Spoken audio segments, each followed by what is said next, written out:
avait 4 gros events, le stèle de l'unité, Zénès montrait tout talent. Troisième gros événement qui sort de l'ordinaire, et c'était récemment en décembre, le Carrefour des jeunes volontaires. Parmi les gros événements de la jeunesse cette année, c'était bien sûr la compétition du Street Dance Battle. Le Street Dance à Maurice, le Sports Dance à Maurice est appelé à prendre une autre dimension parce que pour les Jeux olympiques de la jeunesse cette année, il y avait une compétition de Sports Dance. Alors c'est un peu aussi dans cette optique que nous avions organisé cette activité et nous voulons éventuellement que Maurice puisse participer pour le Street Dance, pour le Sports Dance aux Jeux olympiques next time en 2022 au Sénégal et éventuellement, si le Sports Dance fait son entrée aux Jeux olympiques à Paris 2024, on va avoir chez eux Maurice pour là-bas. Ça c'est sûr. On y travaille déjà. Donc l'année sportive a été une longue année, une belle année, beaucoup de réussite de la part de nos sportifs eux-mêmes.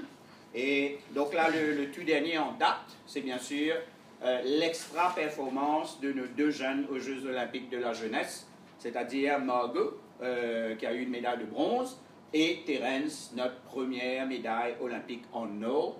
En ce qui s'agit du département sport, bien sûr, nous nous concentrons énormément sur les Jeux des îles.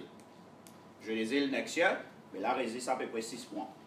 Alors, qui dit Jeux des îles, je dis bien sûr les infrastructures. Et la dernière fois, nous avions fait une tournée des infrastructures pour constater l'avancée des travaux. Et donc, nous sommes, comme on dit, on the right track. Qui dit Jeux des îles, dit aussi bien sûr le suivi de nos athlètes. Et pour la première fois dans l'histoire des Jeux des îles, que ce soit à Maurice ou ailleurs, à 2 ans des Jeux des îles, il y a eu un budget pour le suivi des athlètes. Le sport, maintenant, ce n'est plus du bat-batté, mais les choses doivent être faites de façon scientifique. Alors, il y a eu plusieurs tests qui ont été faits. On est en train de suivre les résultats, par exemple, de ces tests et de voir comment faire que nos athlètes puissent améliorer leur performance.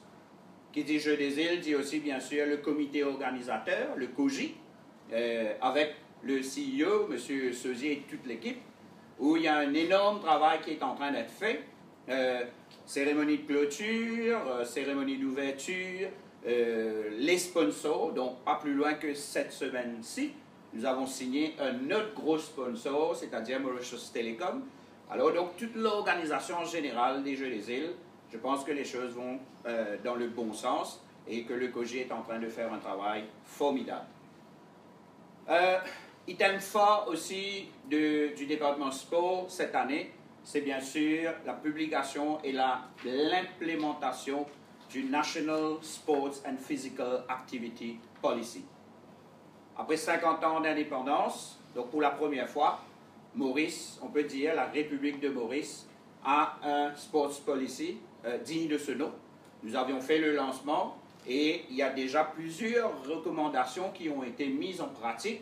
Par exemple, nous avons lancé le Walking Clubs avec l'aide du ministère du Gender. Nous avons déjà lancé le Walking Clubs qui connaît un succès extraordinaire. Nous avons commencé à réfléchir à exercise, prescription exercise. On va donner maintenant aux personnes concernées pour leur dire vous habitez telle région, ben dans cette région-là, vous allez là-bas. Et là-bas, il y aura quelqu'un qui va s'occuper de vous, il y aura un coach qui va vous suivre pendant plusieurs mois pour que vous puissiez justement, à travers de l'exercice, perdre du poids et régler votre tension artérielle, régler un peu votre diabète. Et bien sûr, le National Sports and Physical Activity continue. Les experts de POTAS sont là et ils continuent plusieurs recommandations. Et je pense que early next year, en janvier, on pourra dire qu'il y aura d'autres recommandations encore qui vont venir.